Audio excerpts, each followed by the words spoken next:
Okay, this is David Zierler, Director of the Caltech Heritage Project. It's Wednesday, October 19th, 2022. It's great to be back with Professor Zhongwen Zhan. Zhongwen, thank you so much for having me in your office again. No, thank you for coming.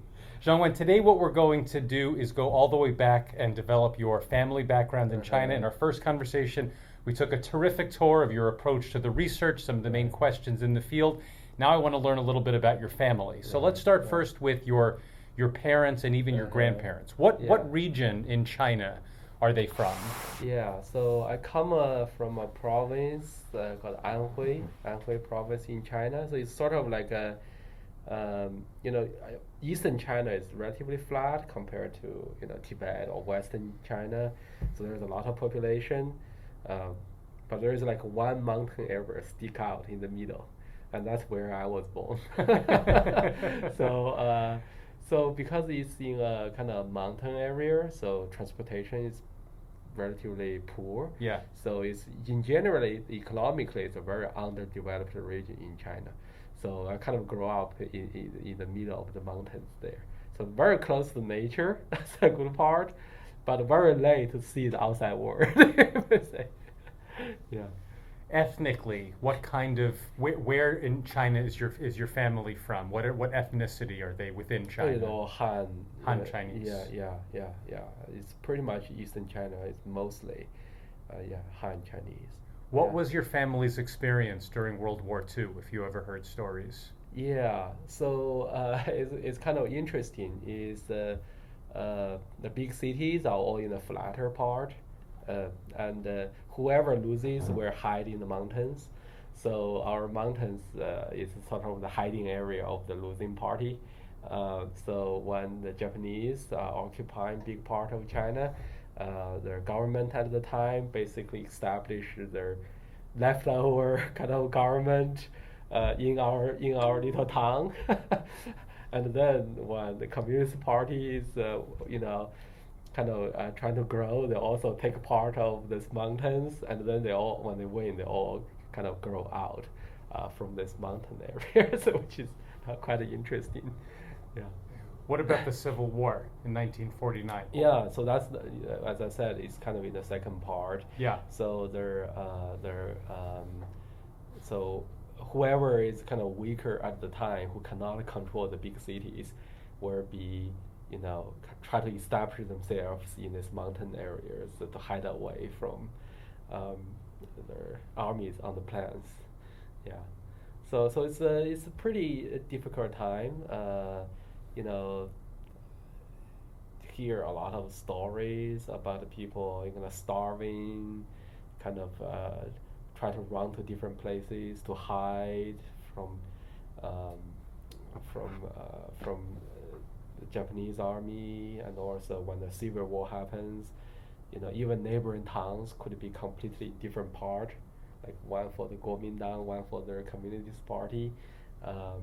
So yeah. What were your family's politics? Did they align with one or the other? Well, they are kind of their most common people who just go with trying to survive.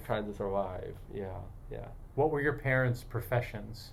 Both of my parents never finished even middle school. Mm-hmm. So at the time, you were pretty lucky if you can get into high school, given the economic situations. And my father dropped off.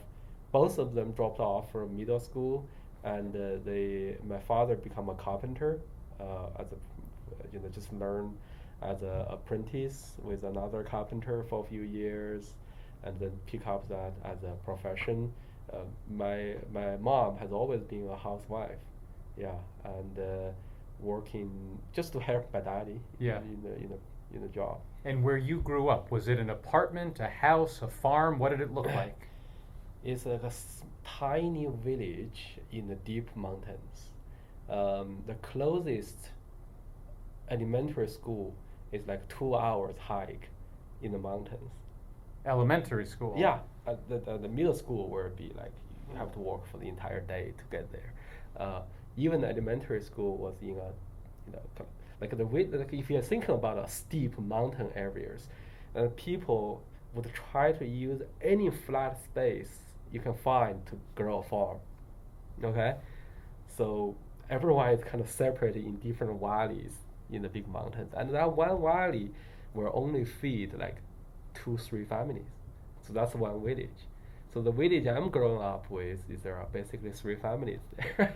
It's a tiny little area, and that's just the 3 families there. And of course, 3 families cannot have a school, right? So all the kids in the mountain areas will go to one place, and still not many, right? But that's the closest. So it takes about 2 hours of hiking, pretty steep place, to learn in the elementary school. And this is what you did? You hiked to school? I'll get to that. I'm pretty lucky. If they're kind of the year before I need to go to elementary school, my parents said I cannot let my kids suffer from this because they went through this.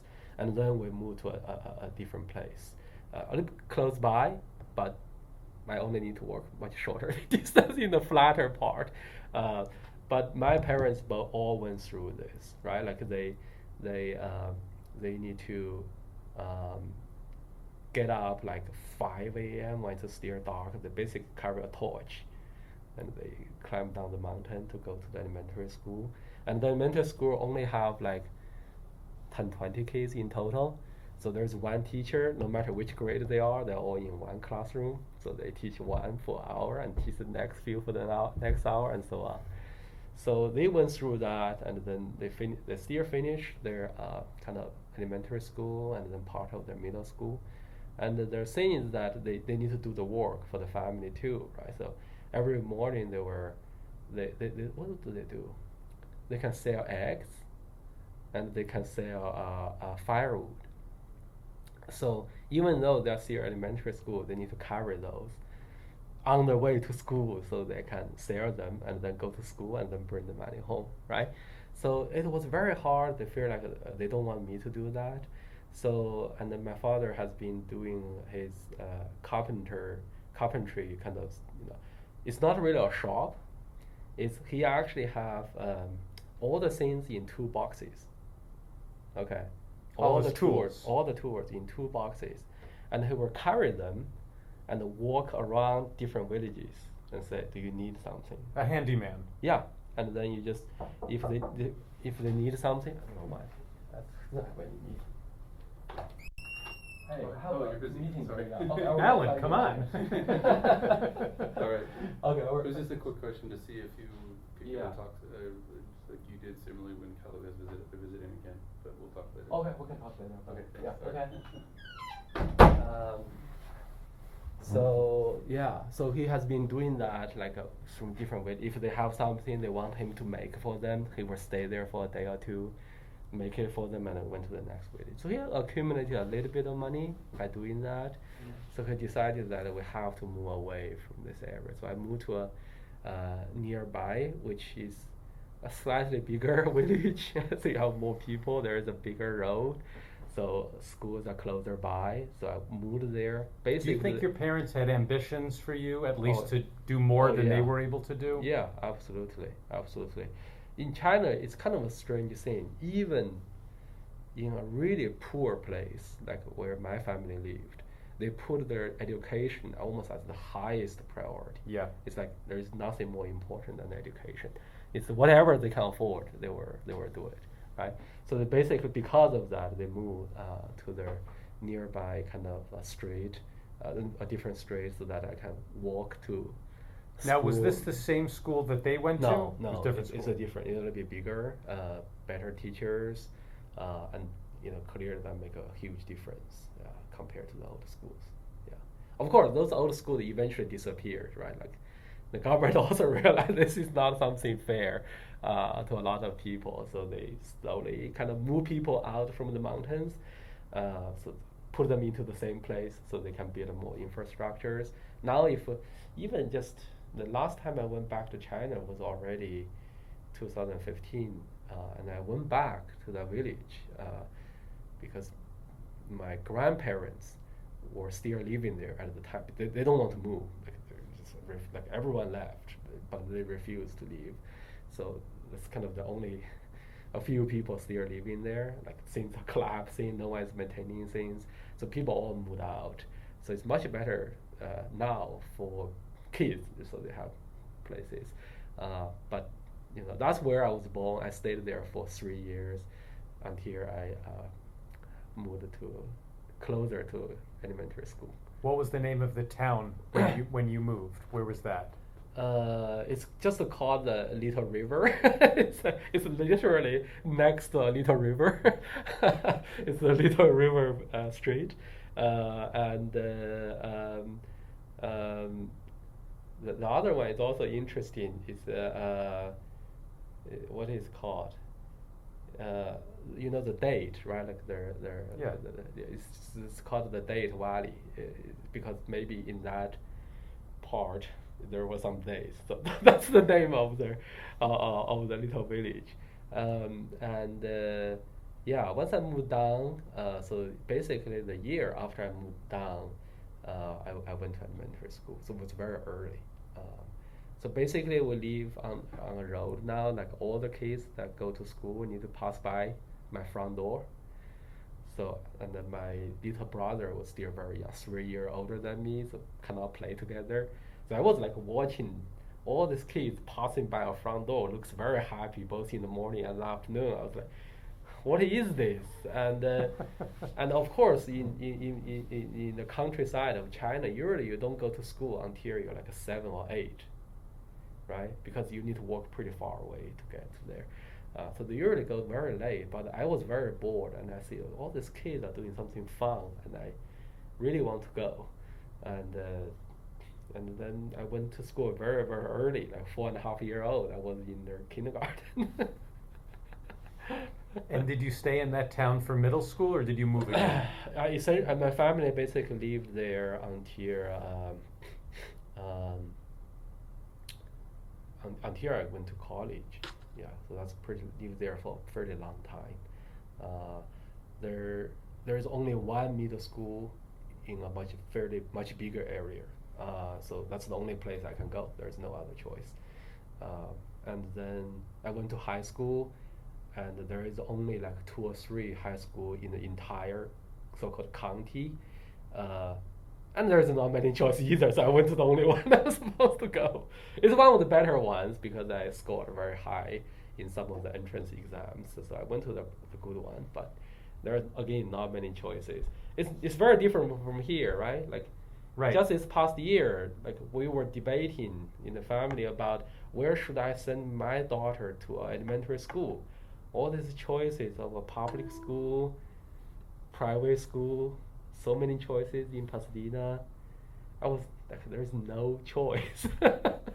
So it was much less of a discussion about about all of this, right? About all of this. When did you start to get interested in math and science? What were some of your early exposures? I was always very interested in all of this. Like even before I went to elementary school, my mom always liked to teach me. I think she saw that I had some talent in kind of good memory, good at counting. So even before I was 4.5 years old, she write characters on a paper card from the back of a cigarette box, and show me the numbers. I can remember them pretty quickly. So she was pretty happy. So I mean, I was just doing pretty well in school. But I think more interesting is because they live in the mountains. There's absolutely no after-school program or curriculum or anything. Yeah. Like you just finish your little homework, and I remember we had like one TV, and there's only one channel, and mostly it's not for kids. So all you do is go out to the wild, like to play in the nature. You go to the river, you climb the mountains, you walk, play with your dog, those kind of things. So you get pretty close to nature, and I was very curious about what you see in the nature. And I think maybe sometime in China, at that time, the elementary school, there's only 2 courses. There's basic literacy, basic language, Chinese language, and math. There's no music, no drawing, no physical education. They don't have any teacher for that. Right. For my part of Right. of the country. We're glad lucky we have some math and the Chinese teachers. So they don't have any of those programs. So all they can teach is keep teaching you Chinese and math, right? So, but only when I was in middle school, I started to learn geography, and I suddenly realized all these questions I had about what I was playing, the nature, kind of things. There was this amazing, simple explanations. Yeah. I was very amazed by that, and even into high school, more sophisticated geography, I was very intrigued. Like when I was in elementary school, when you are in the mountain areas, it's like where the sun rise, it's very clear, right? Because you have the mountain, you have trees as a reference. Every morning you get up, see where's the sun. It's pretty high already because you're kind of in a deep valley. You don't see like on a plan very far away, right? And you say, oh yeah, in the summer and in winter, that's just totally different place. And I asked my parents, they have no idea. But once you go to, study geography, realize, this is like the Earth, is rotating and you're tilting the angle. So in the summer and winter, they appear at a different place and so on, right? You suddenly realize, these things, I was ever observant, but I have no idea what they are, right? But once you learn this. Did you have access to a library? Could there No. with no books? You couldn't find any information like that? I think maybe my family has more books than others, partially because we have a lot of old books. A lot of people, they at most went to high school and then at most go to high school and then they go to work, right? And they don't want the books anymore, and they often just, for some reason, we got a lot of their books in our house, and of course it's way above my reading levels. But I like to flip around because that's the only book we have, and read some of the simple ones. So there is no library that you can say, I'm going to look up what is going on here. Every question I ask my parents, their only answer can be ask your teacher. Yeah. But the teachers, again, only until relatively late, they don't know much about these other things. They teach you what they teach. So there's not much of other kind of explorations. What about a television? Did you have a window to the outside world at all? Yeah. Like there is there is only one channel. State television? Yes, the so-called CCTV 1. So that's like the number one watched channel in China, right? Like everywhere you have that, especially the news part. Is all channels has to turn to CCTV 1, switch to CCTV 1 at 7 p.m. so they can listen to all their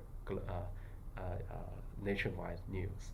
So that's the only channel we have, and there is probably 1.5 hour or 1 hour of kids program every day on that. That's all you can watch. I watch news. It's kind of dinner time. Yeah. So it's a very different world. Yeah. What about education in the Chinese government? Did you learn about Mao Zedong and about communist ideology and those kinds of things? Oh yeah, I think there are pretty very little of that in elementary school. I think common things like raising the flag in Monday morning, like probably similar to the U.S. one. That's of course there.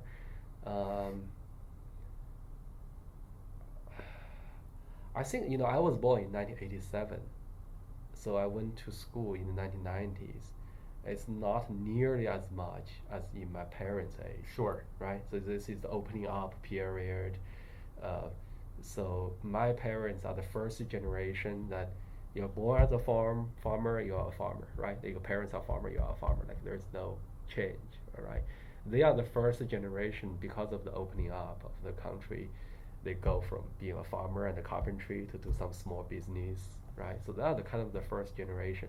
So their education is a lot of the political things. I think when they were in middle school, that's when the Cultural Revolution was kind of near the end, right? So at my time, I don't feel like there are a lot of that. Actually, maybe more in their college because kind of this political courses are a requirement. You know, people don't pay a lot of attention to them, but you have to take them, right? So I don't feel like in their kind of elementary, middle school part, there's a lot of emphasis in that, or high school. There is only one thing in mind of parents, all parents, at that stage, is getting into college, and that depends on one test, a single test. No pressure. Yeah, no pressure. At the end of your high school, there is a single test you take over 3 days, right? Every day you have 2 exams, 3 days. The score, the score determines where you can go, right? So they don't pay much attention to anything else. Either it's a political or extracurriculum related stuff. That's the one thing you do. Now, in high school, did you get exposed to more advanced levels of science? Did you have proper Absolutely. biology and chemistry and physics Right. classes? And that's the kind of start from middle school. Uh-huh. In middle school, you start to finally get geography, you get to see physics, chemistry, some biology, and then in high school, you get to deeper math and physics, geography, chemistry, biology. It's interesting. The thing I'm most interested is geography at the time. I'm very interested in physics as well, not too much with chemistry and biology. Well, geophysics is perfect for you then. Exactly. I feel like I can see why later, but at the time, the chemistry and biology, you need to remember a lot of things. Yeah. You just remember. Like Yeah. You don't need to understand the reasoning too much, right? It's a lot of trying to remember things, and I don't like those at all. The physics is very interesting. The geography just feels so amazing. You can explain all these things. So the awkward thing is in China, when you are getting into high school, to prepare for that exam, there were 2 sets of exams that happen at the same time. But one is for people, we said they go into direction of kind of STEM directions. Okay, so in this direction, you always, no matter which direction, you always need to take Chinese language and math. But if you are in STEM direction, you take physics, chemistry, and biology. Okay, but if you are not going to STEM, so you're going to more like history, right, or other things, administration or management, those things. The other leg, you study history, you study kind of more political side things, and you study geography. And once you choose in the first year of high school, and you cannot change, and you're not studying the other courses anymore. So your path is set early on. Yeah, and I know how to choose the STEM ones, but geography is in the other leg.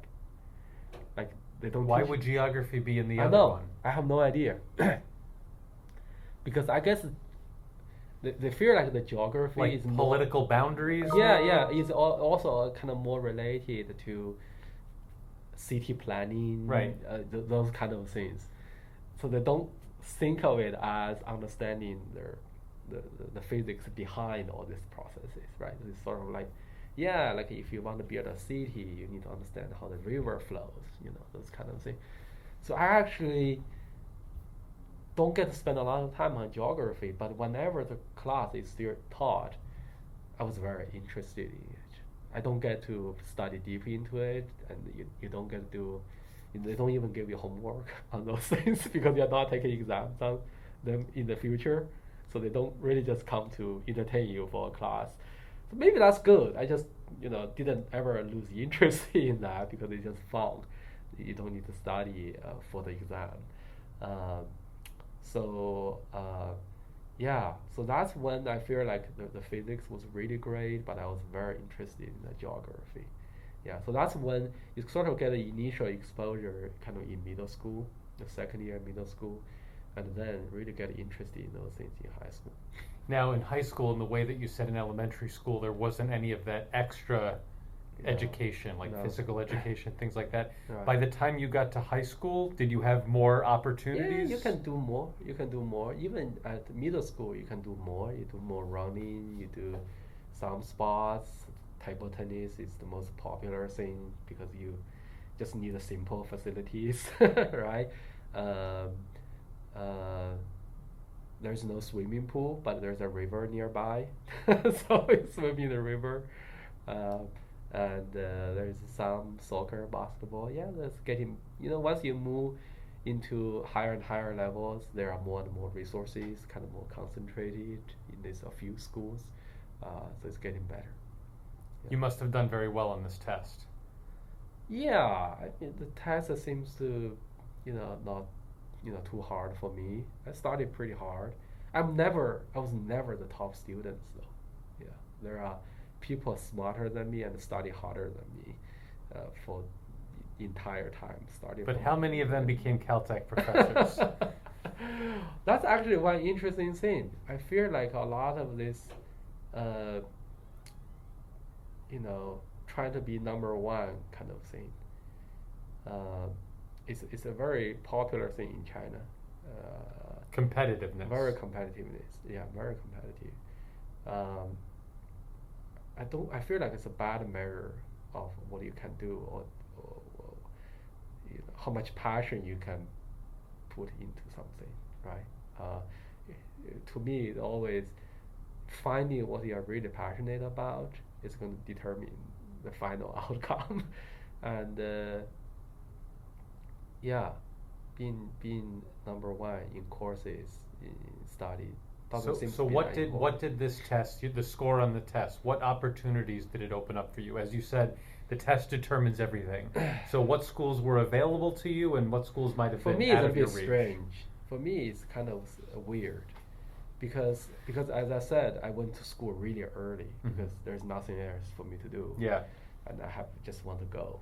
And the teachers initially doesn't want me. So you're too young. You cannot even control yourself in your classroom. But eventually I was okay. I think there, I would say, yeah, I'm kind of blanking out. What were we talking about? Like when you after you took this class. Oh right, the exams. This test. Right. Was the Harvard and the Caltech and the Stanford of China, were they available to you as a result? Yeah. I didn't get to that point. You did not. Because you take the exam at the end of the third year of your high school. But because I was very young, when I was the second year in high school, I was like 14 years old. And there is a special program in China from one university called the University of Science and Technology of China. This is where you went? Where I went. They have one class out of the university, not everyone, but one class. Every year they find people who are still under 15 and ask them, do you want to take the class? Take the exam early, a year earlier than everyone else. If you get high enough score in that, you may be able to get into this special class. So the class name, of course, is weird in their English. Is a special class for the gifted young, right? So it's in the U.S. when you say a special class, that's different, different meaning. Well, last time we talked about the late early career award you got. This is the special class for the gifted young. Right. Right. So I saw that kind of call, the advertisement to say you can do this. I had no idea that I can get in. I was that attractive to you? Did you want to go to college earlier? It's a famous one. Again, as I said, Chinese parents put education in super high priority. Yeah. In my county, in the entire 50 years after China get established. There is the program get established in 1978. So by the time I can take their exam, it's kind of about less than 20 years. Out of that 20 something years, there was 2 person when getting into that class, and they are known by everyone in the county.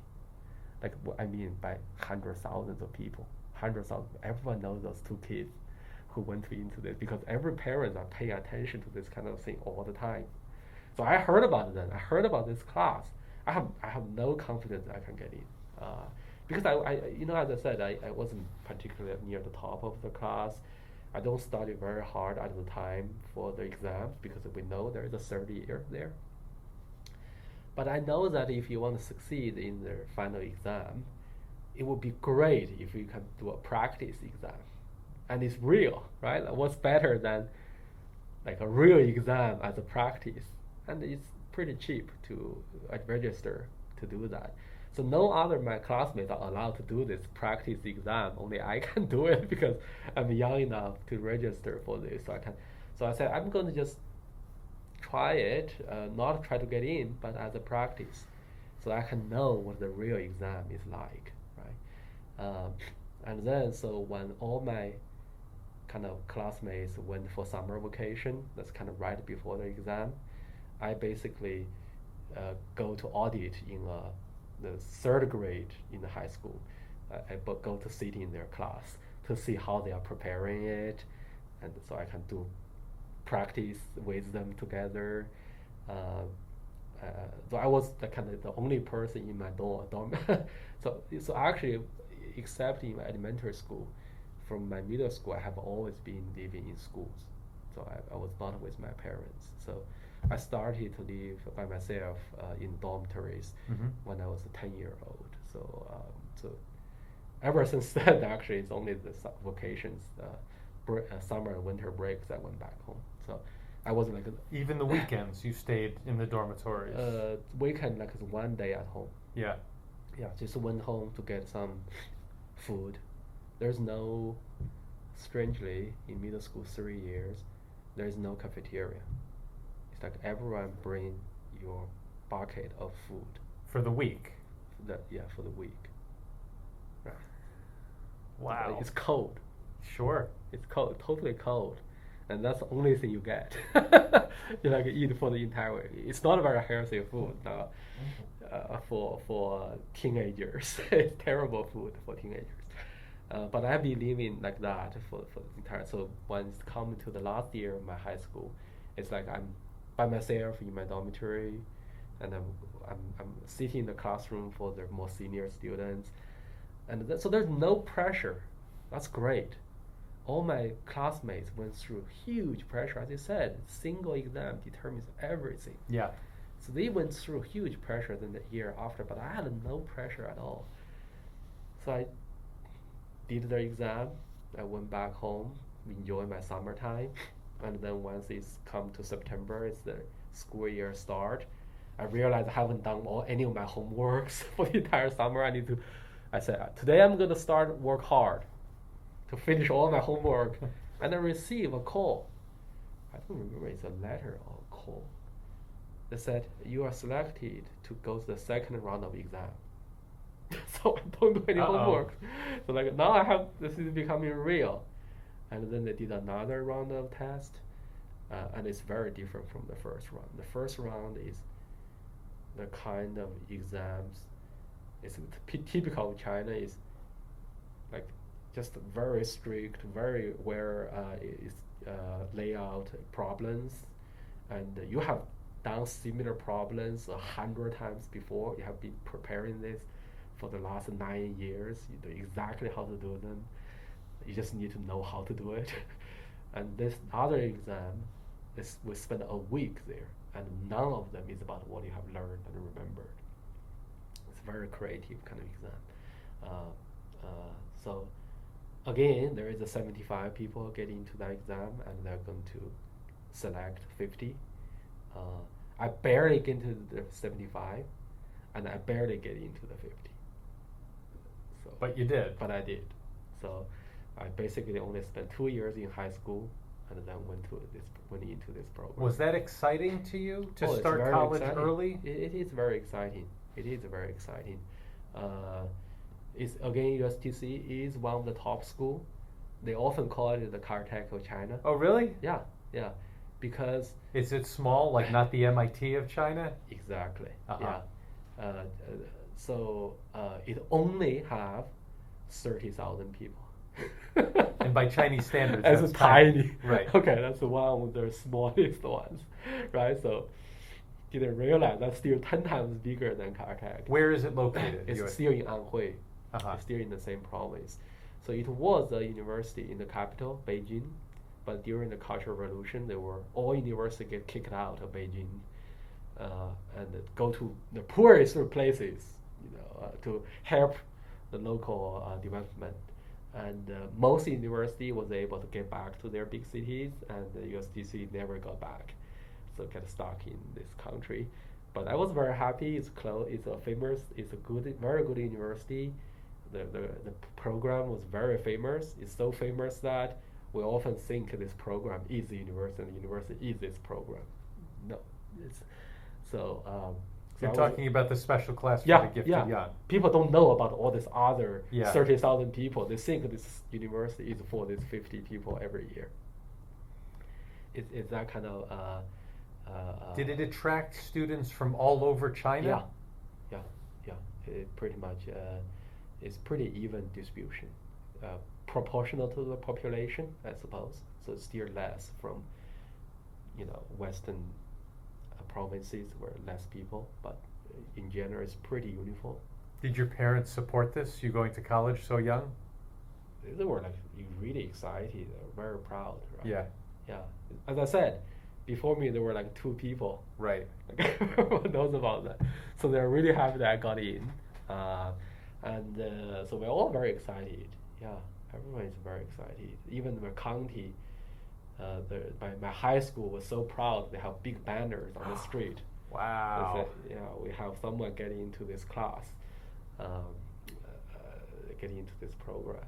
Yeah. Zhongwen, in college in China, is it more like the American system where there's a general study and then you focus specifically later on? Or is it more like the British system where you have to declare a focus right away? You declare your major before you get into school. Right.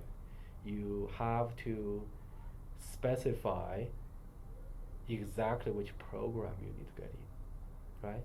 So, and every program in the same university has different scores, like the cutoff score, right? But I was lucky. I think this is one of the luckiest thing I had, is this particular program for these 50 kids. You are following the American system. Okay, because they know you're so young, you have no idea what you're going to do, and you're going to choose later, at the 3rd year. So you did not go in thinking geophysics. That came later. Not at all. I was thinking about physics because, as I said, I go into this STEM branch. Right. And you're not even allowed to take geography in depth.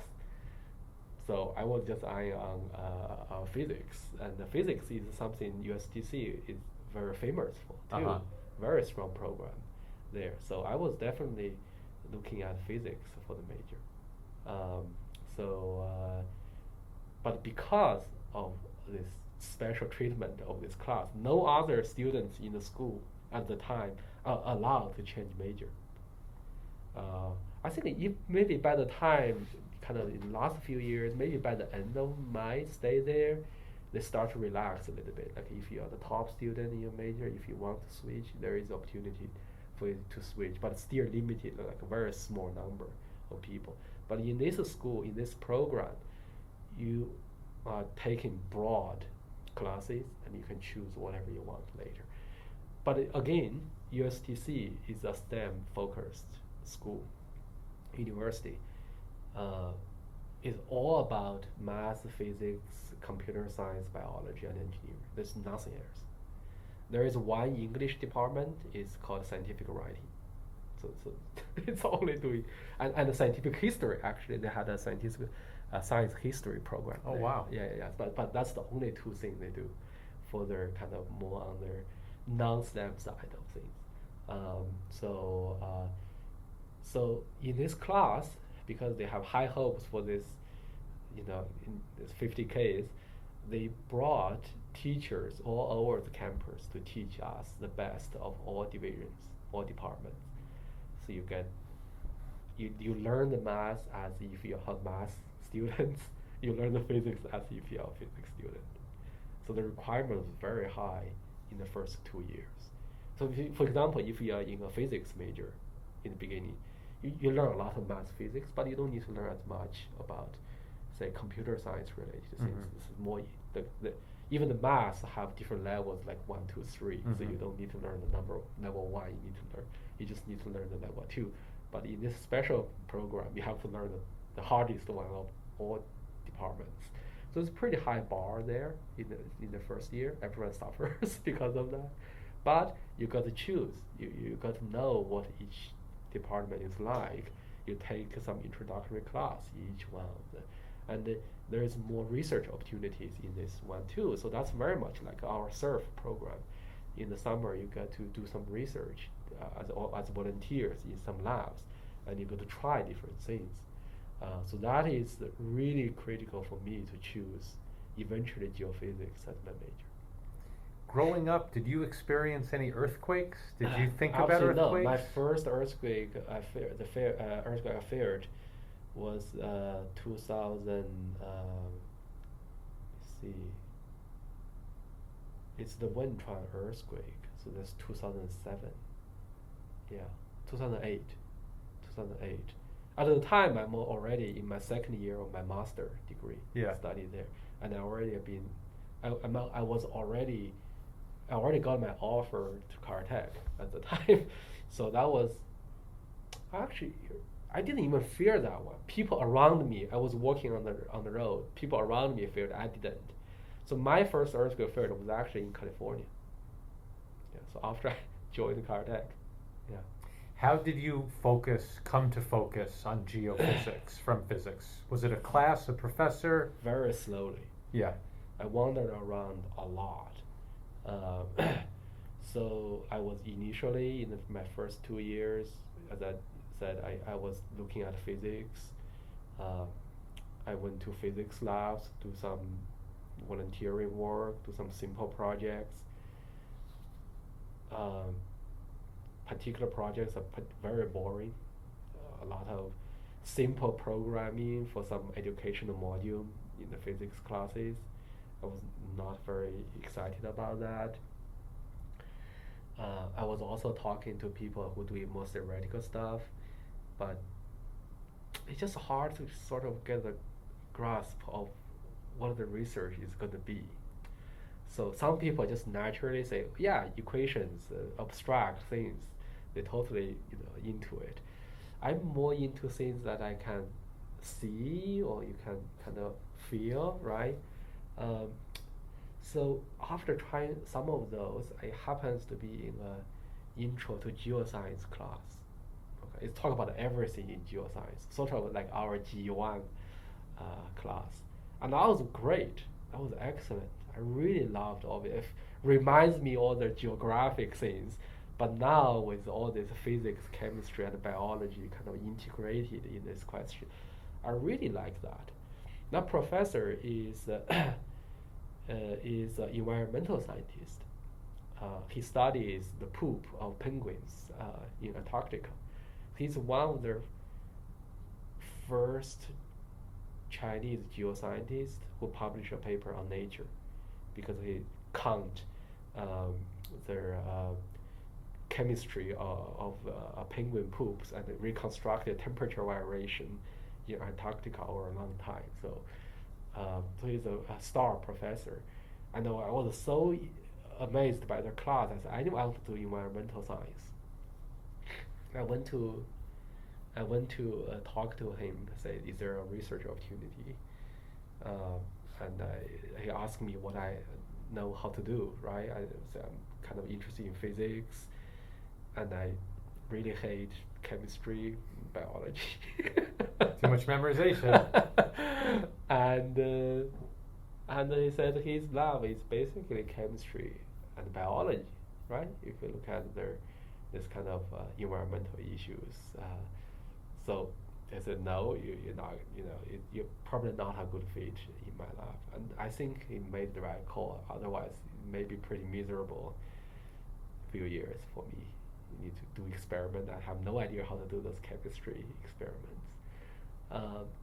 And then I wandered into space science, which is another strong major in the university. But this professor, he studied plasma, but somehow he gave me a project related to Europa, related to ice on Europa.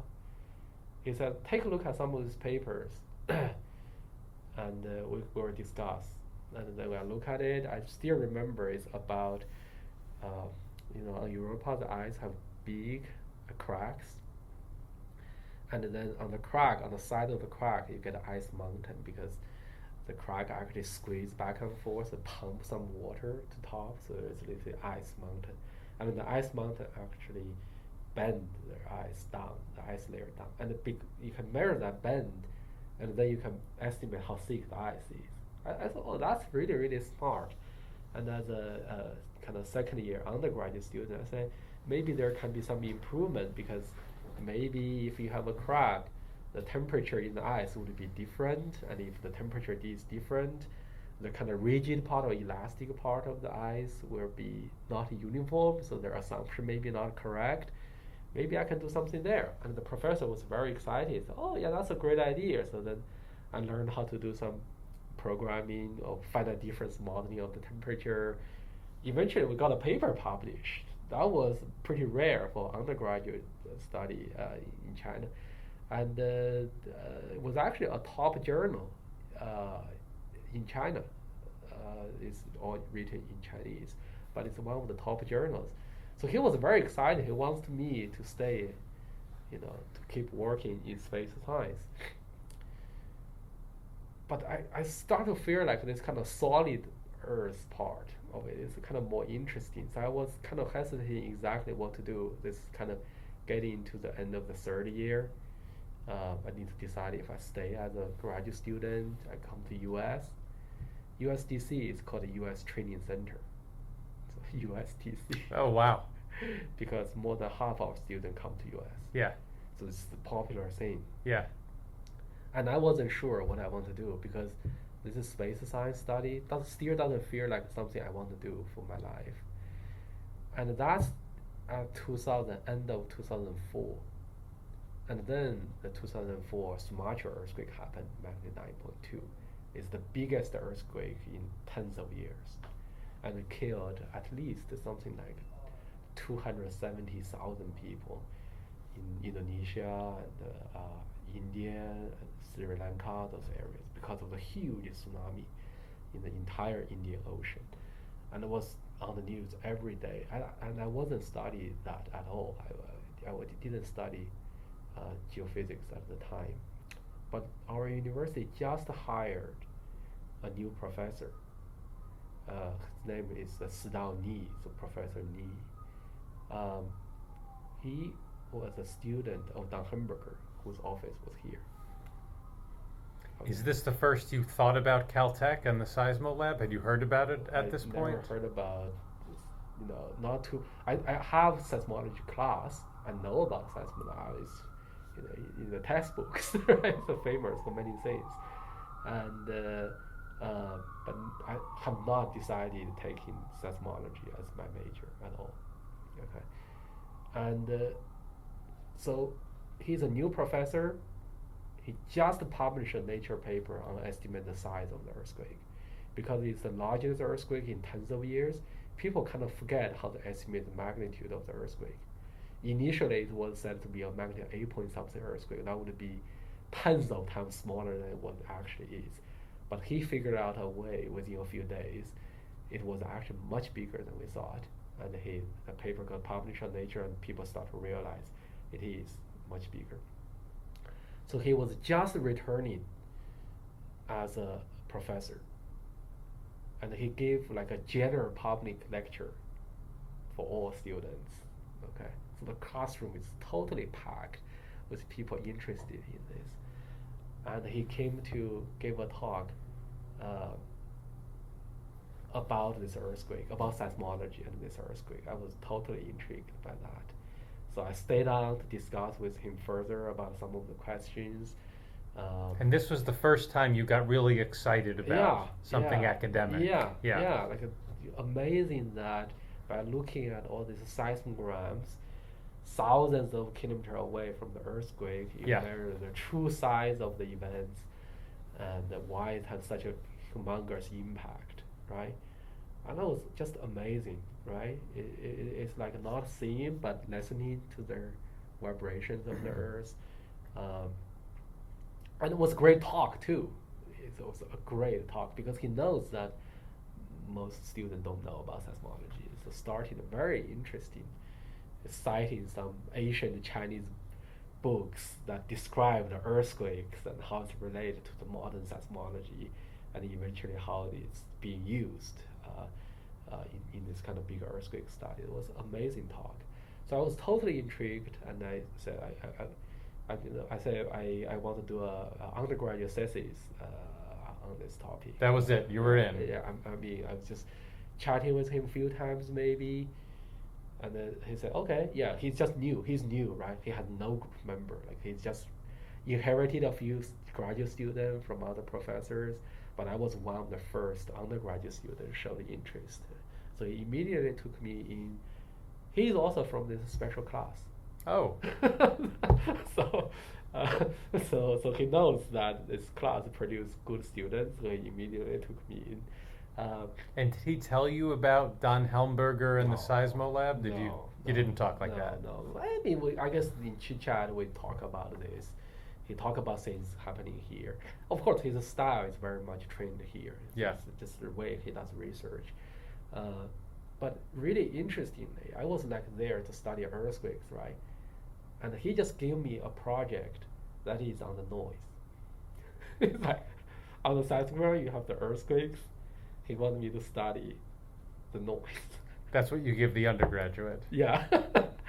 And it's kind of interesting. I think it's a really good timing now you look back, because in that year there were a few, like one or two papers that is basically opening up the seismology for the next decade. Mm. And he knows that because he just come back from US in the seismology. People discuss all these things, what is most exciting things. He knows about them. We have never heard about this in China. Like the seismology, they have no idea this is happening, right? He just brings this paper, say, look at these papers. These claim they can turn the noise into signal. You don't need to have earthquakes, right? And I said, yeah, let's study this. Let's see if what they said is correct, and are there things you need to prove better? Are there things you can use it for? So somehow, luckily, because of this, we were, as an undergraduate, first time into seismology, I was looking at the cutting edge problem at the time. And this probably is where your love of data probably Right. begins. Yeah, exactly. Right. So And you knew it was cutting edge data at the time? no, at the time you didn't know. I don't know about like a, Looking back, you see how right, significant yeah, it was. like now you realize, yeah, at that time it was 2005. That was when the first paper just came out, right? And of course, this thing will grow and grow and still, continuing until today. It's still going, right? But that was in the very beginning. Only a few groups around the world are realizing this may be important. My advisor has the kind of vision with his training here, said this is important. We need to look into this, right? And as an undergraduate, I have no idea the landscape of this huge seismology research area, but I was given this one and just looked into it. And it was really interesting, right? So I was not definitely fighting him, say I want to study the earthquake for sure. So I found it very interesting. And then that's when my training is kind of in physics and in computer science as this special program. You learn all these things kind of equally well in the beginning. Really comes into play very nicely. It's as an undergraduate student, I was able to write my entire program to do all those related data processing. So basically, can catch up on what people are doing on their kind of ambient noise kind of studies. So that was very nice, and I really enjoyed the time with the professor and other group members, because later I would know this is from Dunkelberger, right? But you just look at data together, right? You print seismograms, you try to understand what they are. You know, you the group you discuss, you know, how to make things more efficient and so on. So I decided I don't want to go to the US. I want to just stay as a graduate student with this professor. He happily took me in, so there is literally no transition, like from my undergraduate thesis to my master's research project. You just stayed. You just kept going. I just stayed. There is a graduation ceremony, but nothing else changed. Now, was it a terminal master's program? Could you have stayed for the PhD? I could. I was kind of undecided exactly what to do in the long term. I want to be a scientist. I know that for a long time. But I wasn't sure if I want to get a PhD there. China's master degree is a little bit different. It's a 3 years, pretty long program. It's not like the US, you just take classes, you actually need to do research. But this is where I owe my advisor a lot, Professor Neil a lot. As the second year, I said, I don't have much to teach you, you should go to Caltech. You know, he helped me with the recommendation letter. I applied to a few US schools. I got in all of them, and I choose Caltech to do my PhD. How computational was your education in China? Did you have access to decent computers, good software? Yeah. This is the top university. So it's well-funded, good resources. Good computers. This is in the research group. That's also when I first heard about the parallel computing and supercomputing. He's type of student build a cluster by ourselves. So I remember he is a very interesting professor. There's one time, he said, I have this monitor, big monitor. Like he has the best monitor. Our monitor are pretty small, right? He has a good monitor. Said, who can write this code to solve this particular problem? It's kind of like when you simulate seismic waves, you cannot simulate the entire Earth for high frequency waves. It's too expensive. So you need to draw a box. But on the box, you need to make sure the wave goes out, doesn't reflect back, because it would be artificial reflection, right? He said, who can figure out this, write a code about it, and this monitor belongs to him, right? So everyone is, of course, this is a problem our professor Rob Clayton solved when he was a PhD student. It's really well-cited paper. It's called Absorbing Boundary Conditions. Mm-hmm. It's part of his thesis. And we didn't know that. We didn't know it's that hard. And we were just thinking, right? But at least we were looking at a simpler problem, not as complicated as what he is doing. But one day I was just thinking about this all the time. I started dreaming about this, and I figure out the solution. And I get up and I write it down. I mean, it's a 1D problem, much simpler than what Rob Clayton did during PhD. But I write it down, I code it, it worked, and I was so happy. I showed to the group, and I got a monitor to me. So there is quite a bit of computation. So data processing, you look at data together. You discuss different science questions, and there's quite a bit of coding involved too. Yeah, so it's pretty kind of different things. Very good program. Now you said for the master's there's original research that you had to do. What did you want to focus on? What was interesting to you at that point? Right. I mean, I got so into this ambient noise study, I just kept going on that. All the way from undergraduate, from that first problem, you stayed on that. Yeah, I stayed on that. That's even stayed until the second year I'm here. I'm still doing some of those these days. And is that because at the end of the day, there's just interesting things to find in what otherwise is rejected as noise? Is that what it's about for you? It's really, it's really amazing that suddenly you don't need to know the source, Yeah.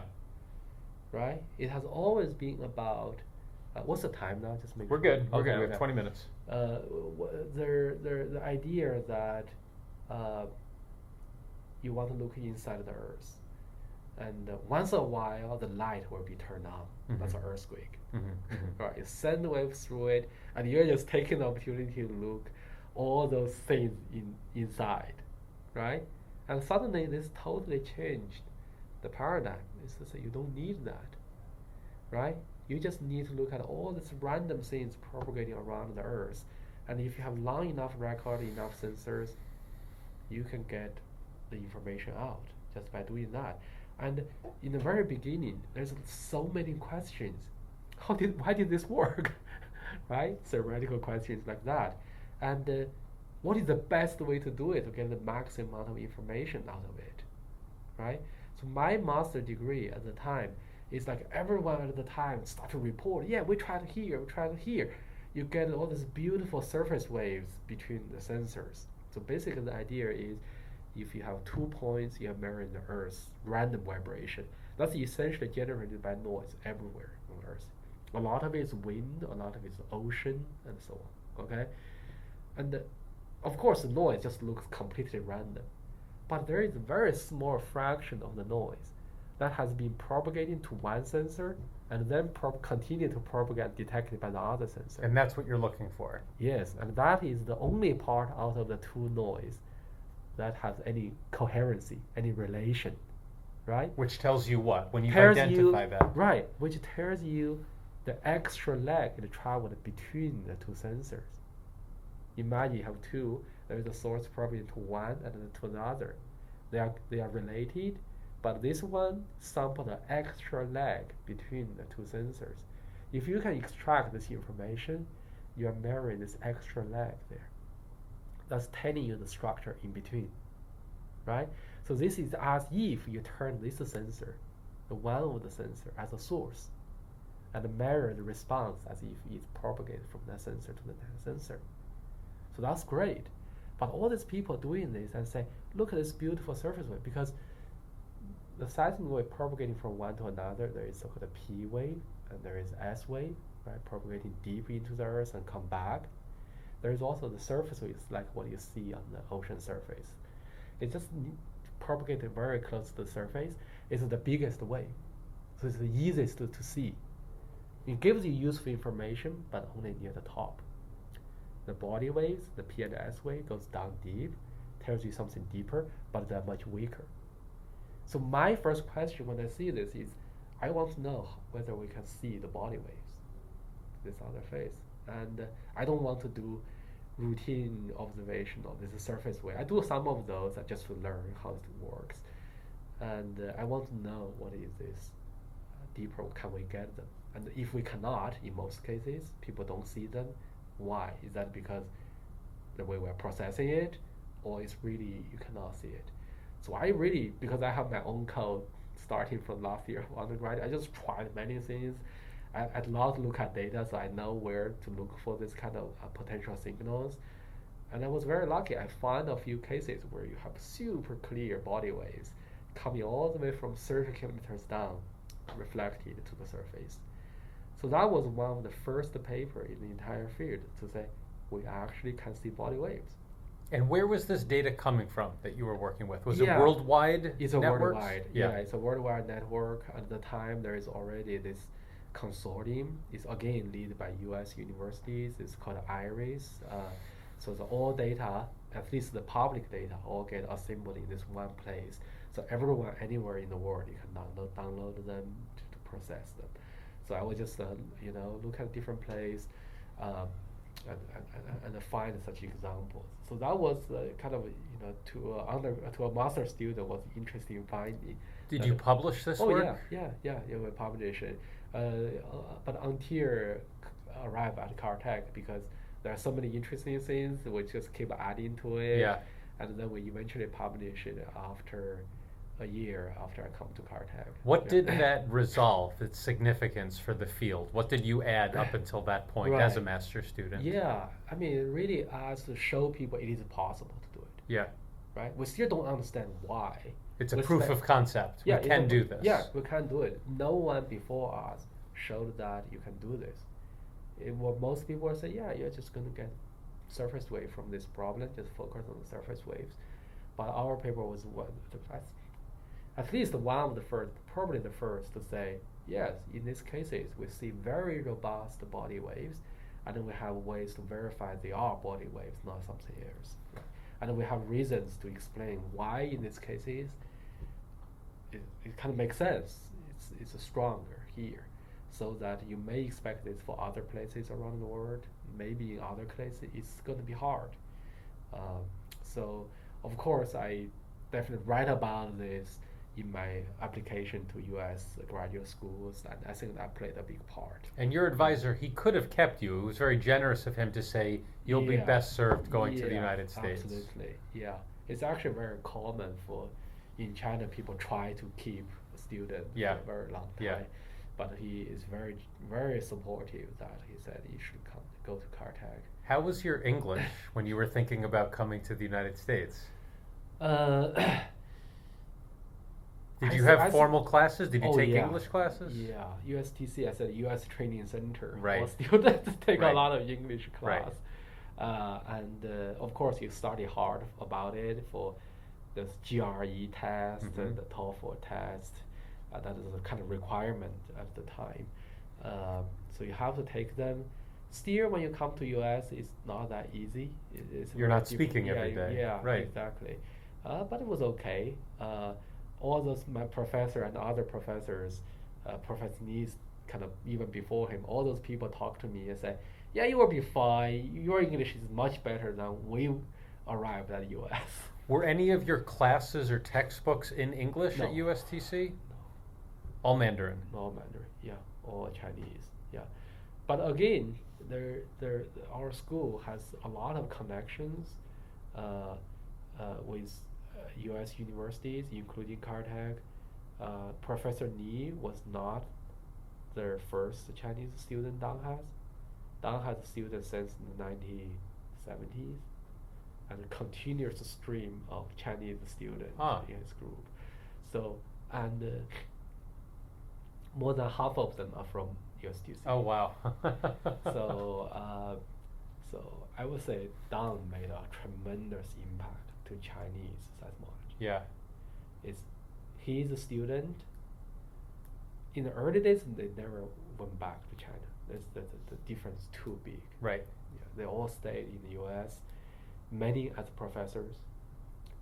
But then, kind of starting around the time when my advisor went back to China, there is a steady stream of students went back to China.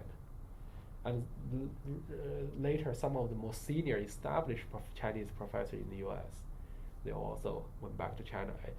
Take a joint program, educate students. I mean, I think a lot of the current seismologists in China have some connections to Dang because of all these people he trained, and then now seismologists in China. It's just a tremendous impact.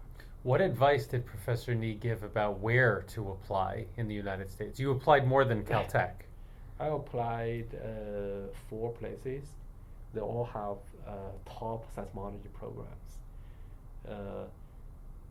This is the good thing about being apply when you are a graduate student.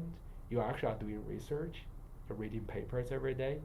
So you're not too much on the reputation of the school, not ranking, those kind of things. You actually know who is there. Yeah. Because you've read their work. Yeah, you know read the their papers. papers. You discuss people in your group. I'm not working on it, but other people are working on project related to those projects. You get a taste of what kind of research style they have. Yeah. And you apply to those places. So there is UC San Diego, Peter Zierler is the people I want to work with. Ends up being his postdoc. And there is Stanford, and then there is Berkeley, Barbara Romanovich. I'm sure Professor Ni had a bias and influenced me in the process, because he's Dan's student, and I really love the research style. I'm fully into that research style of looking at data. And he also tells us every once in a while, this Professor Zhongwen Zhan, who is a new professor at the time, how amazing this numerical method Yeah. is. And that's when he was asking us to write down this absorbing boundary conditions for the code. Yeah.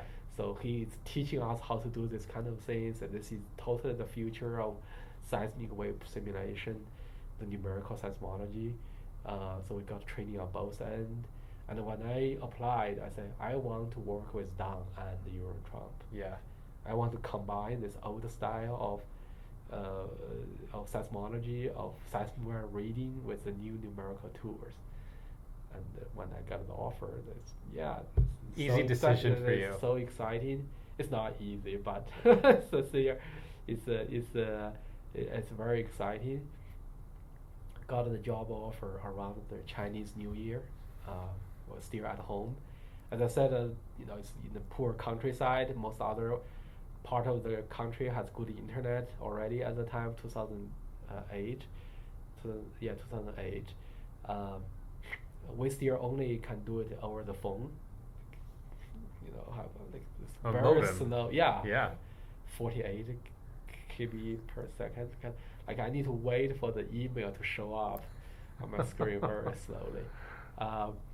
But I think it's around the Chinese New Year. I saw the news. I was very, very excited. Oh, I'm sure. It's amazing opportunity. And you didn't know that Jeroen was headed back to Princeton. That's the interesting part, right? And then in summer, like June time, I was graduating, defending, getting ready to go, and I received an email from Zierler Trump. He said, "I know you write that you want to work with me and Dan, but I'm going to Princeton. You now have a choice to stay at Caltech or go with me." Oh, wow. And at that year, the Caltech admitted 2 students from mainland China. One is me, one is a student from Peking University. It's another top university with a strong geophysics program. He sent an email to both of us. The other student decided to go. So he joined Princeton. Now, did you know how closely Jeroen and Mike Gurnis were working, and did that sort of close the gap for you that you could pick No, up at the with? time, I don't know much about Mike Gurnis' work Uh-huh. at all because I was very focused in seismology, and at a time at USTC, there's not much of geodynamics. Yeah. There's a little bit of a kind of lithosphere kind of dynamics. There's one professor, very senior professor, not too active at the time, but not too much about deep Earth or those kind of state-of-art simulations. So I don't have much idea about that at all. So even with Jeroen leaving, the prospect of working with Don Helmberger, that's That enough was- for you. That was a heavy internal debate again, but I feel like, down the style is still the one I want to learn. So I decided to stay. Zhongwen, this is the perfect place to pick up for Yeah. next time when you arrive in Pasadena. Yeah.